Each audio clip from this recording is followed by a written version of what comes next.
한 주간 또 주님 은혜 가운데 평안하셨습니까? 예. 오늘 이렇게 함께 교회를 이루게 돼서 참 감사합니다. 모쪼록 함께 교회를 이루신 모든 성도 여러분, 심령과 또 가정에 주님만이 주실 수 있는 위로와 행복과 기쁨이 충만하시기를 주님의 이름으로 축복합니다.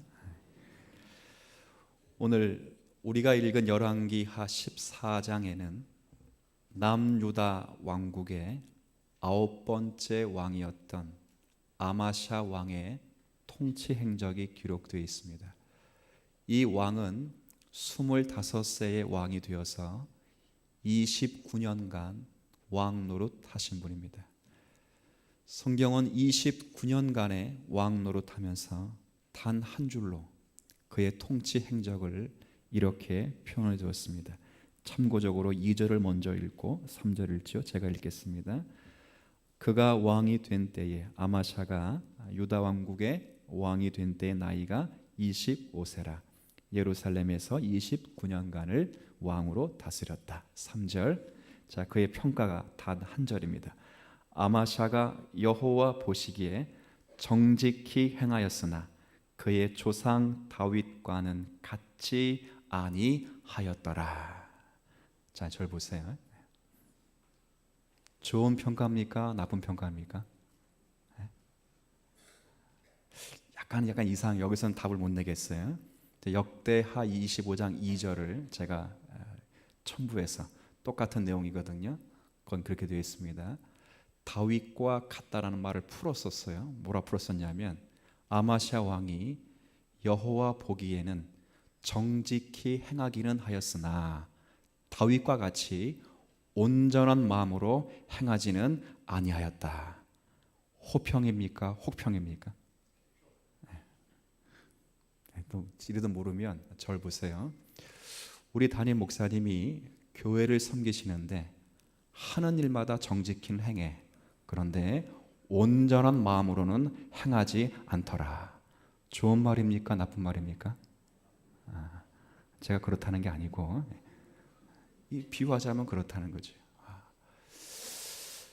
29년간을 통치한 통치의 결과가 나라를 수복하고, 그죠? 전쟁에서 영토를 얼폈고 복지를 신경 썼으며 그런 면은 하나도 없습니다.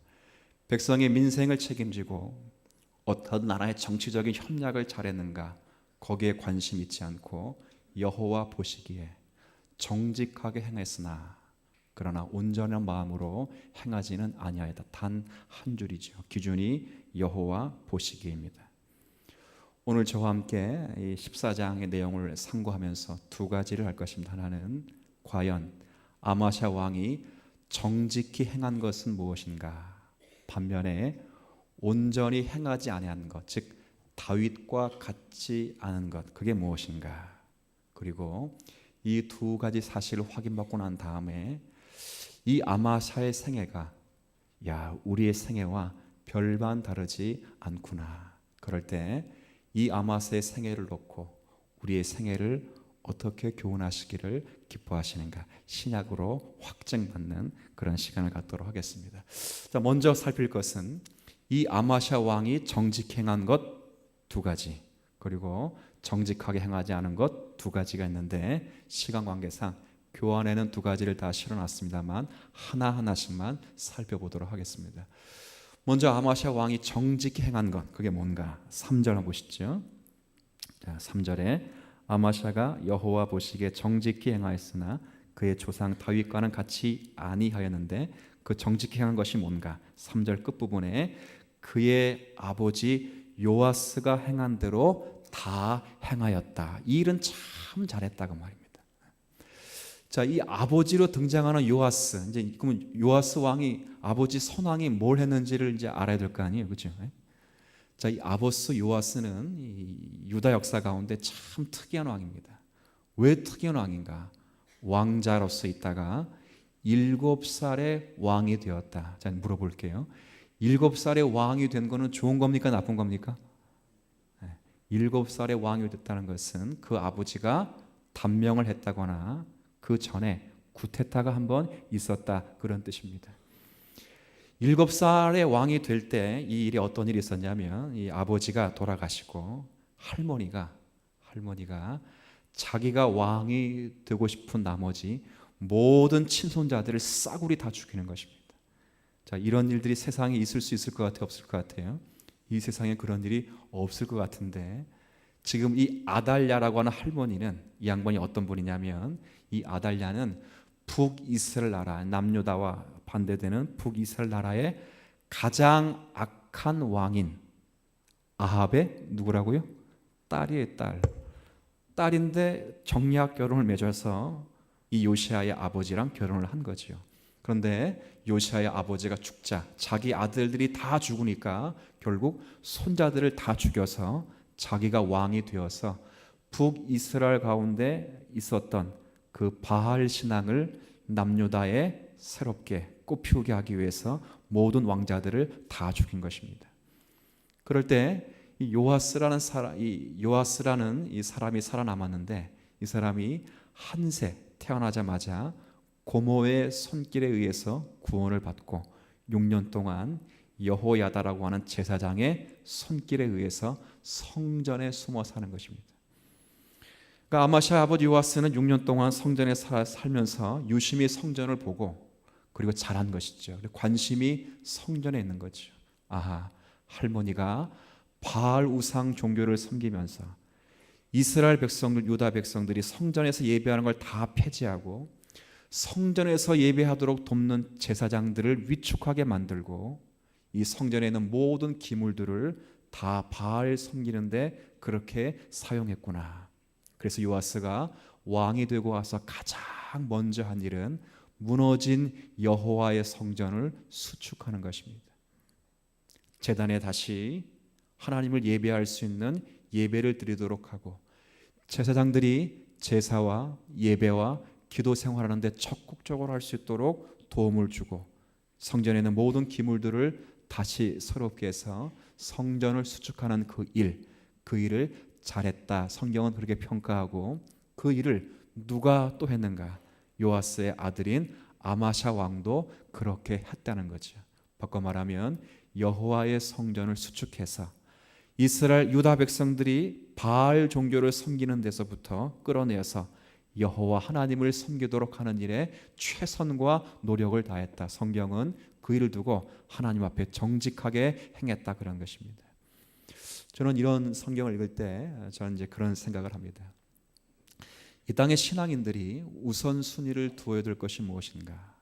제가 보니까 많은 사람들이 자신은 예수를 믿는다. 나는 하나님을 섬긴다 그러는데 잘 보니까 하나님께 예배 드리지 않고 기도하지 않고 있으면서도 하나님을 섬긴다 예배한다는 분이 상당히 많은 것입니다.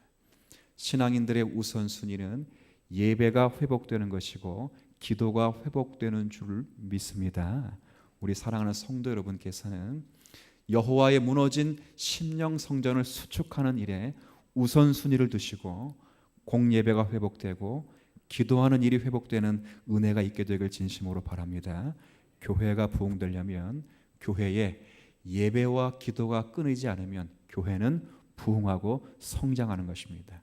이 역사가 우리 주님 사랑교회 충만하게 있게 되기를 먼저 주님의 이름으로 부탁을 드립니다. 제가 사이드로 이야기한 것이고 반면에 물론 잘한 일이 또 하나 있으나 시간관계상 교환으로 대신하고 반면에 악한 일을 하나 한 것이 있습니다. 큰 일인데 그게 뭐냐면 우리가 읽진 않았지만 8절 말씀 한번 보시죠. 8절에 보면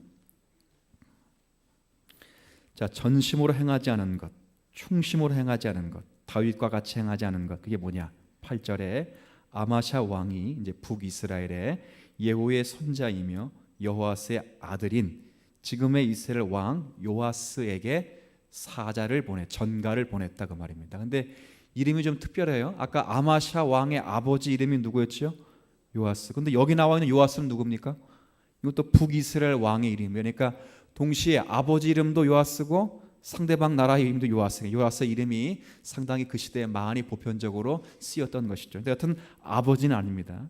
북이스라엘 나라의 왕인 요아스에게 사자를 보내서 이르되 오라 우리가 서로 한판 붙자 싸우자 그렇게 한 것이죠. 근데 이 말이 목사님 그걸 뭘 그런 일 가지고 그거 당연한 건 아닙니까? 그렇게 생각할 수 있는데 그렇지 않습니다. 이 말씀은 7절과 연결되어 있습니다. 7절에 제가 읽지요. 아마샤가 소금 골짜기에서 에돔 사람 10,000명을 죽이고 또 전쟁을 위해 셀라를 취하고 이름을 욕되리라 하였더니 오늘까지 그러하더라.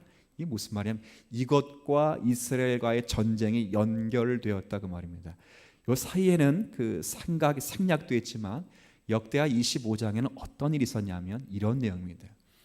이 남유다의 아마사 왕이 오랜 시간 동안 자기 민족을 괴롭혔던 가시와도 같은 그 에돔 족속을 멸하기 위해서 전쟁을 계획했습니다.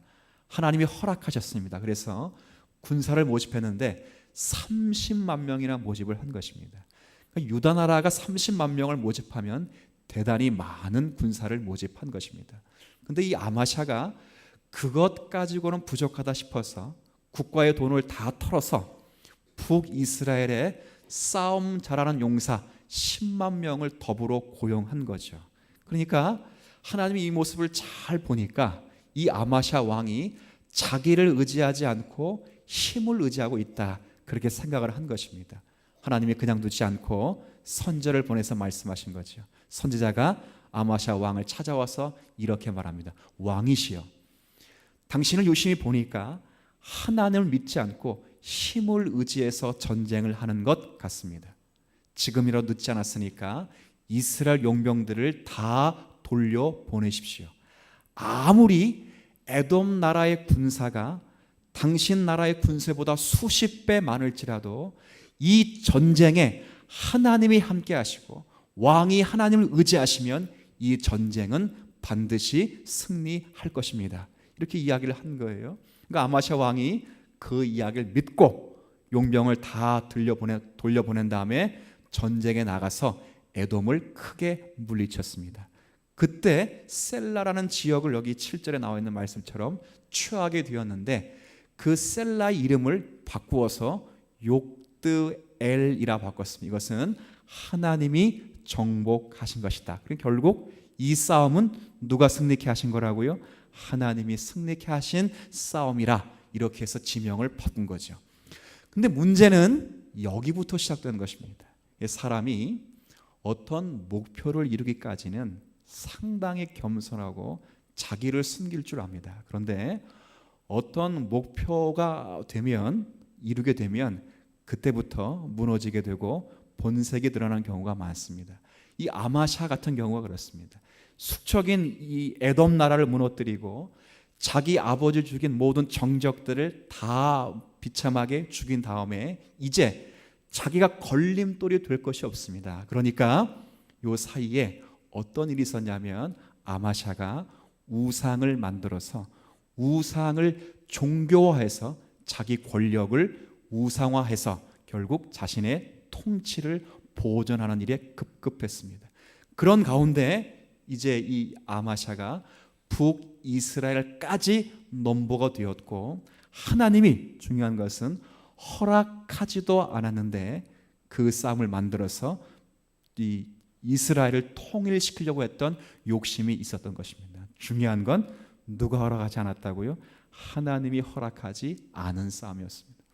근데 아마샤가 이 싸움을 싸우게 되었고 결국은 어떻게 끝나냐면 아마샤가 이스라엘 나라의 포로가 되고 그리고 왕궁에 있는 창고에 있는 금은 보화와 성전에 있는 모든 금들이 다 이스라엘 나라에 빼앗기가 되고 예루살렘 성벽도 무너지고 이 유다 사람이 많은 사람들이 이스라엘의 볼모로 잡혀가고 본인도 신복들에 의해서 죽임을 당하는 그런 일이 있게 된 것입니다.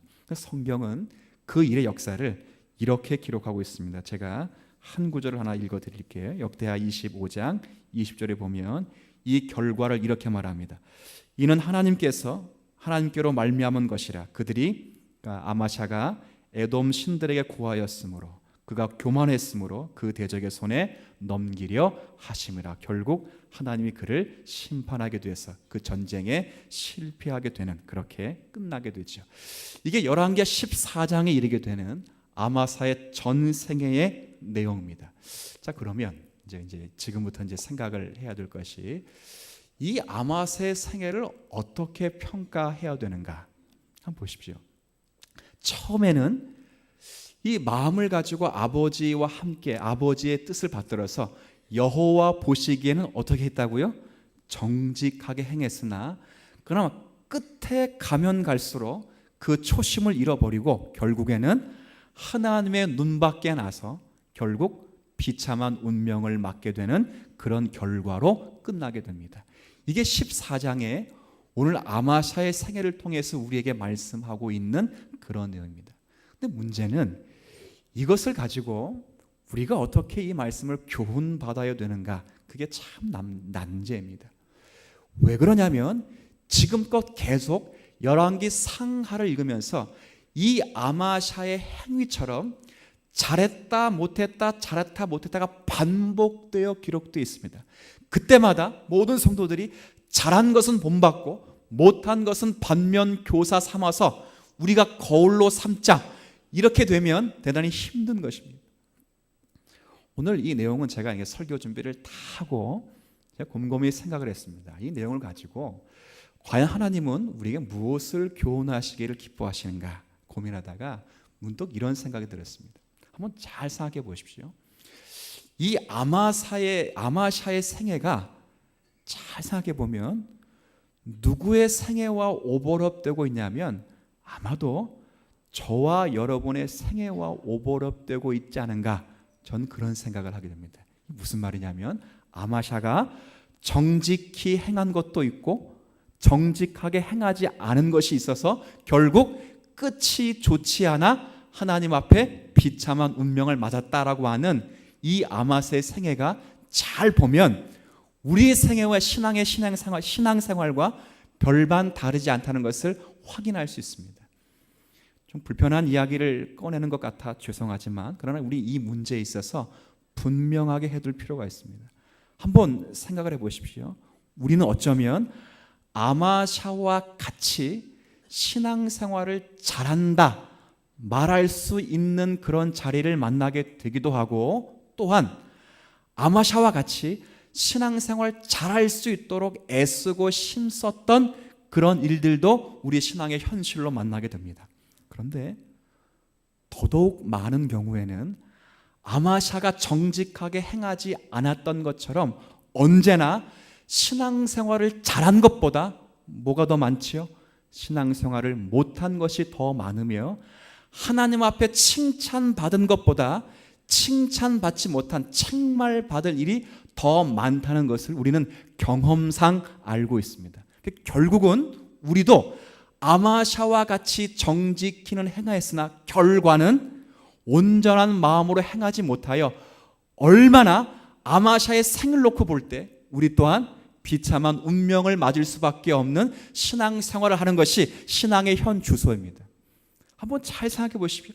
하나님이 오늘 역사와 시간 앞에 여러분의 신앙생활을 물으실 때 나는 신앙생활을 잘했다, 한 점 부끄러움이 없다, 이렇게 말할 수 있는 인생은 아무도 없습니다. 죄송하지만 저도 없고 여러분도 없습니다. 정직하실 필요가 있습니다. 제가 불편한 사실을 건드려 놓았을지라도 그 불편한 사실 때문에 위축되실 필요가 없습니다. 오늘은 그 이상을 성경이 우리에게 말씀하고 있는 것입니다. 오늘은 그래서 이 아마세의 생애가 그런 의미에서 결국 이 아마세의 생애를 통해 볼 때 우리에게 부정적으로만 볼 필요가 없다, 그 말을 성경이 하고 있는 거죠. 바꿔 말하면 아마세의 생애가 시작은 좋았으나 끝이 좋지 못하여서 그가 비참한 운명을 맞이했다고 해서 이스라엘과 하나님의 나라가 역사가 비참하게 끝난 법이 있느냐, 그것을 우리에게 묻고 있는 것입니다. 우리도 마찬가지죠. 신약을 통해 한번 확인해 보실까요? 자, 신약 성경 로마서 8장을 통해서 한번 확인해 보겠습니다. 자, 로마서 8장입니다. 신약 성경 250쪽 한번 보십시오.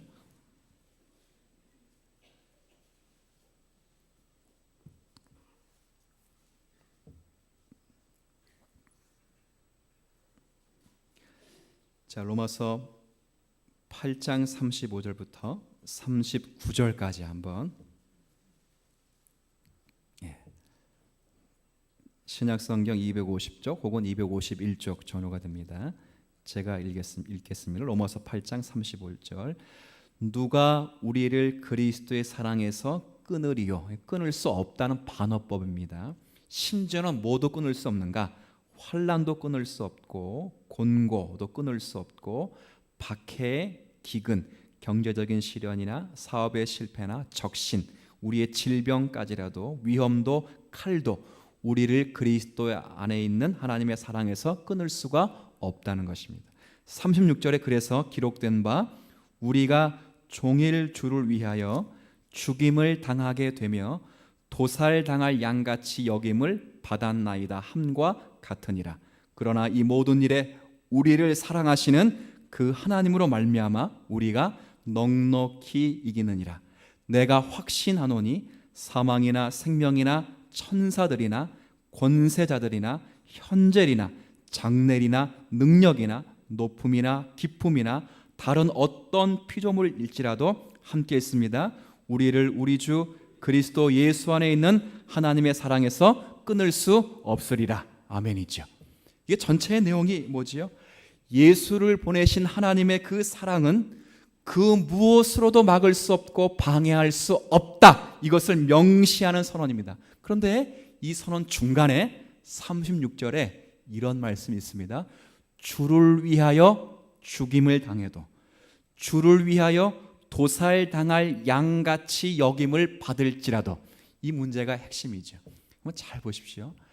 주님을 위하여 죽임당한다, 주님을 위하여 도살장에 끌려가는 양같이 여김을 당한다. 그러니까 주를 위하여 죽임당하는 것 때문에 이 문제가 마치 내가 헌신적으로 주님의 십자가를 지는 고난으로 생각될 수 있습니다.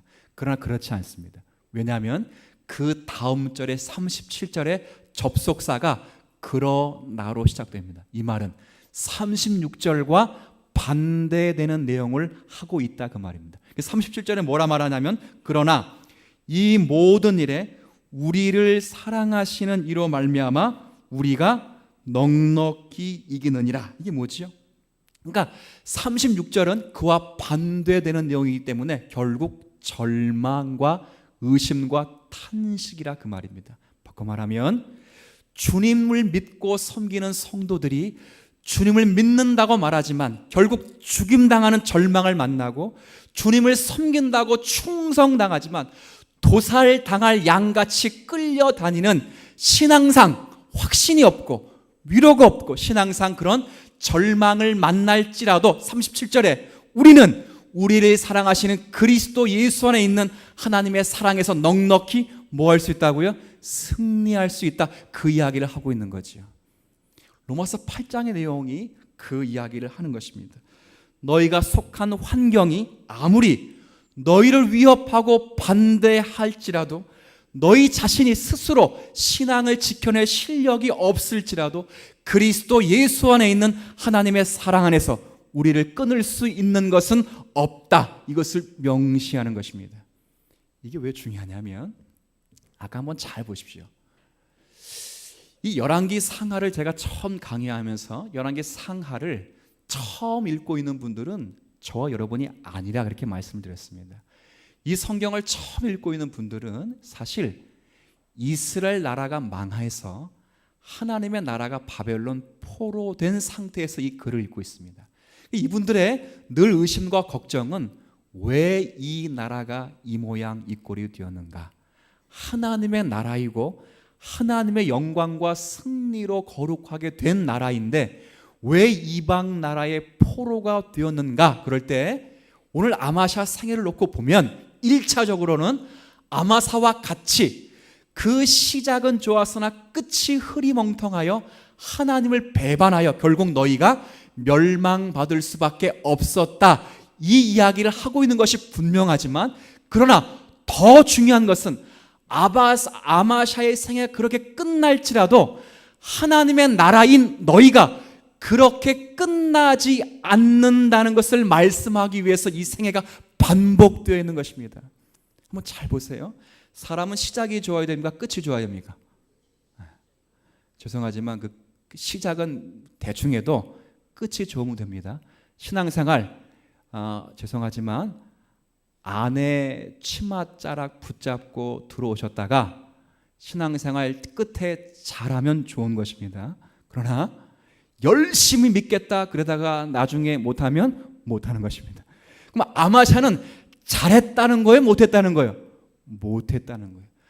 그래서 나라가 망한 듯한 것처럼 보일지라도 하나님의 나라의 운명은 아마샤의 비참한 생애, 결국 하나님 앞에 순종하지 못한 그 일로 인하여도 주님의 나라가 위축되거나 망한 법이 없이 반드시 하나님의 나라에는 메시아가 오게 될 것이고 그 나라는 하나님의 역사와 은혜와 긍휼 가운데 선언되어지고 성취되어지고 이루어지는 나라다. 성경이 그것을 우리에게 말씀하고 있는 것이지요. 이것이 누가 속해 있는 나라이라고요? 저와 여러분이 속해 있는 하나님의 나라인 것입니다. 성경은 뭐라 말하냐면 8장을 다시 한번 유심히 보시면 31절부터 제가 34절을 읽겠습니다. 31절에 보면 로마서 8장 31절에 그런즉 이 일에 대하여 우리가 무슨 말하리요? 만일 하나님을 우리를 위하시면 누가 우리를 대적하리요? 그러니까 대적할 자가 있다는 말이 없다는 말이 없다는 말입니다. 왜? 32절 잘 보세요. 자기 아들을 아끼지 아니하시고 우리 모든 사람을 위하여 내주신 그분이 누구죠? 하나님이십니다. 하나님이 자기 독생 성자 예수를 위하여 우리를 위해 죽으셨다면 우리를 위하여 그 아들과 함께 모든 것을 우리에게 주시지 아니하겠느냐? 이게 무슨 말입니까? 하나님이 가장 거룩하고 가장 완전한 자기 아들을 나를 위해 내어주셨다면 나를 위해 못 줄 것이 무엇이 있겠느냐? 이 말은 뭐예요? 다 주시겠다 그 말이죠. 그래서 33절에 그것 때문에 누가 능히 하나님께서 택하신 자들을 고발하리요? 고발할 수 없으며 의롭다 하신 이가 하나님이시기 때문에 누가 정죄하리요? 정죄할 수 없으며 죽으실 뿐 아니라 다시 살아나신 이가 그리스도 예수시니 그가 하나님의 우편에 계시고 우리를 위하여 중보하시기 때문에 우리를 향한 하나님의 사랑은 끊어낼 수가 없다는 것을 명시해 두고 있는 것입니다. 오늘 성경은 이 이야기를 하는 것입니다. 봐라, 아마샤가 그 모양 그 꼴로 살아서 죽었다. 그렇다고 해서 이 나라가 패하여진 적이 있느냐?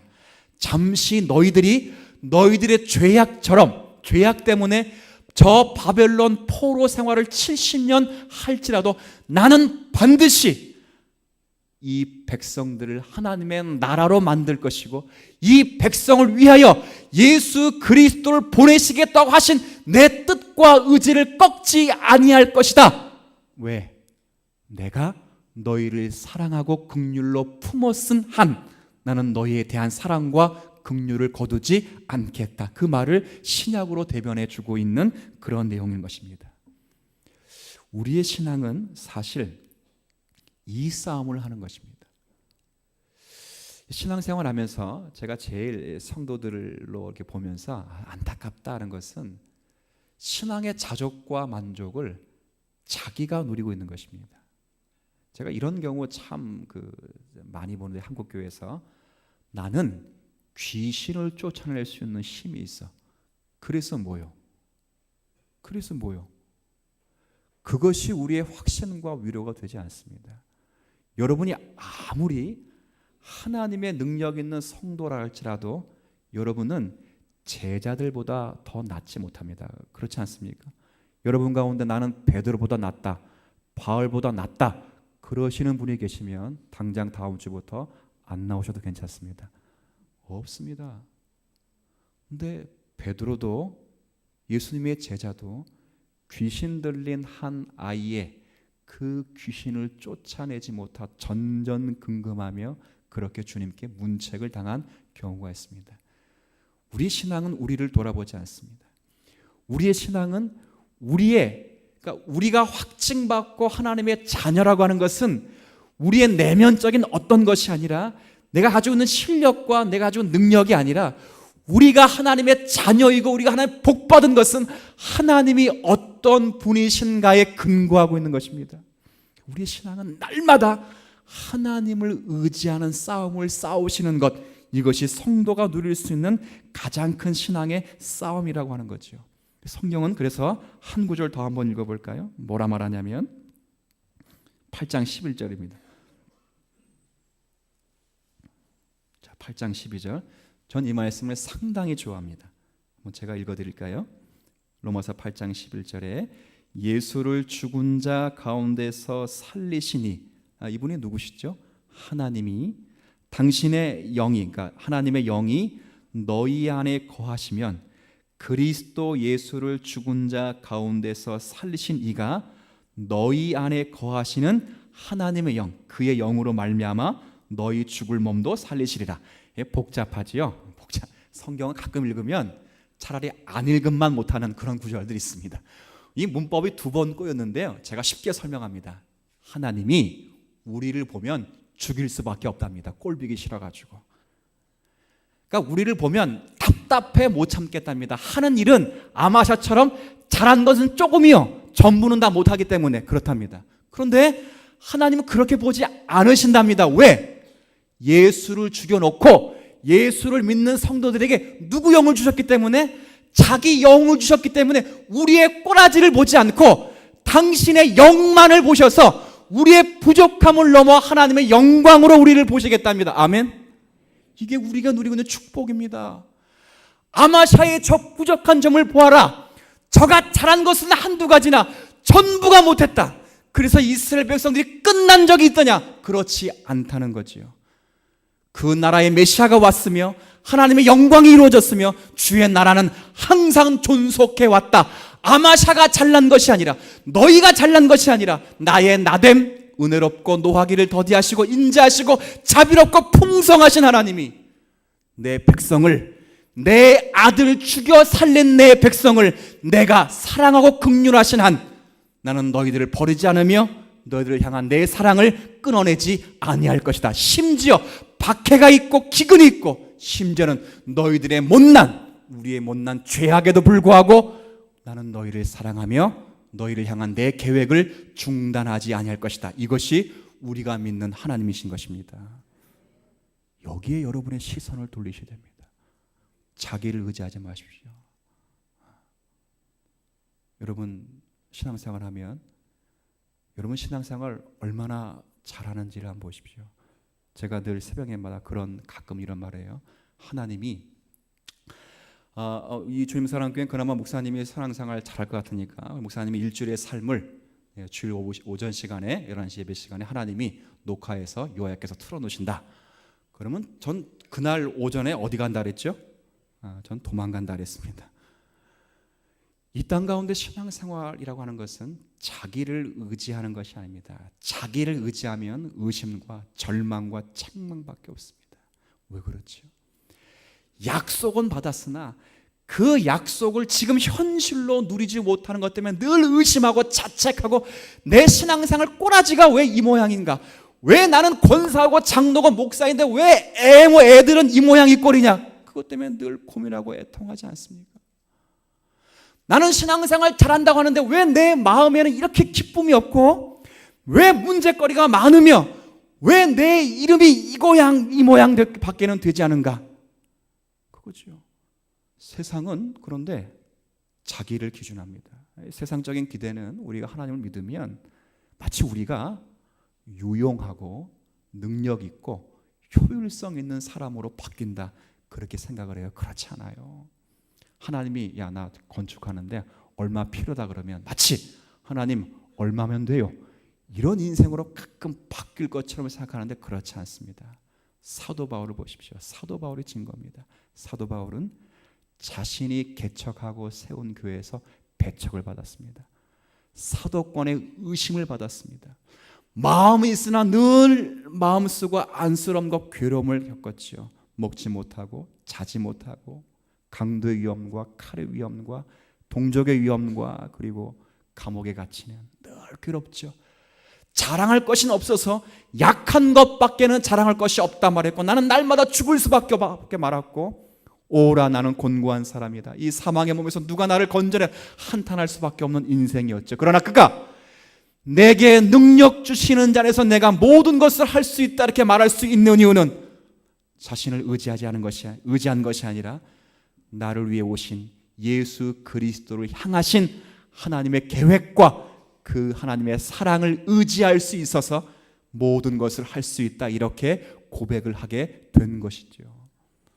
전 주님 사랑교회 성도들이 그런 신앙생활을 했으면 좋겠습니다. 여러분의 전부의 신앙의 관심은 어디에 두셔야 되냐면 자기를 의지하지 않는 것이 아니라 하나님을 의지하는 것으로 여러분이 기도와 예배가 표현되었으면 좋겠습니다. 제가 충분히 예언하지만 이 예언이 여러분 기분 나쁠 수 있는데 그러나 현실이기 때문에 예언합니다.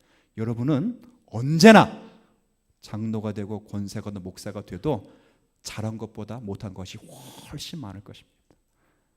여러분 누굴 보면 알 수 있어요? 안종성이라는 목사를 보면 알 수 있습니다. 여러분은 안 보이지만 저는 제 자신을 볼 수 있습니다. 알 수 있습니다. 그러나 그럼에도 불구하고 우리의 희망이 있는 것은 주님이 우리 가운데 오셨고 그 주님을 보내서 죽이신 하나님의 사랑이 우리 가운데 가득하며 그 은혜와 권능 가운데 우리의 운명이 승리로 궁극적으로 결과될 운명이기에 우리의 신앙은 기쁘고 감사할 것이 있는 것입니다. 이 은혜가 우리 가운데 충분히 있어서 한 주간 주님을 의지하는 싸움 승리하시고 이 승리를 기쁨과 감사로 누리는 우리 모두가 되시기를 주님의 이름으로 부탁을 드립니다. 하나님 아버지, 언제나 이스라엘 백성들의 신앙은 그리고 신약 시대에 우리의 신앙은 어쩌면 아마샤의 생애처럼 잘한 것보다 못한 것이 더욱 많은 그런 신앙생활을 하게 될 것입니다. 그러나 하나님은 이 아마샤의 생애를 놓고 전체 하나님의 백성들을 평가하실 때 그래 너희들이 그 정도의 신앙 수준밖에 되지 않을지라도 하나님의 나라가 문을 닫은 적이 있느냐? 하나님의 나라가 위축되거나 멸절된 적이 있느냐?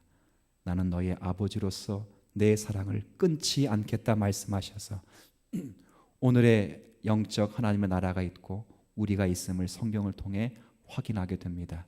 우리의 모자람, 우리의 부족함을 넘어 우리를 사랑하시고 인도하신 하나님의 그 크신 은혜 앞에 겸손히 무릎을 꿇게 하여 주옵시고 혹 신앙생활하면서 우리가 잘한 것 때문에 기세등등하여 교만하지 않게 하여 주옵시고 우리가 못한 것 때문에 지나친 절망으로 인하여 좌절하지 않게 하여 주옵시고 우리를 향한 하나님의 사랑을 확증받은 자로서 내게 능력 주시는 자 안에 모든 것을 할 수 있다고 하는 사도 바울의 고백을 누리며 사는 겸손한 인생이 되게 하여 주옵소서.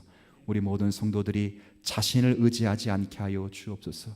물질과 건강을 의지하지 않게 하여 주옵시고 자신의 지혜를 의지하지 않게 하여 주시며 자신의 직분을 의지하지 않게 하여 주옵시고 자신의 자리를 의지하지 않게 하여 주옵시며 우리의 전부의 신앙은 하나님 한 분만을 의지하며 노하기를 더디하시고 은혜롭고 자비롭고 풍성하신 그분 앞에 우리의 마음과 인격을 매는 믿음의 성도, 복된 성도 되게 하여 주옵소서. 예수님의 이름으로 기도 올리옵나이다.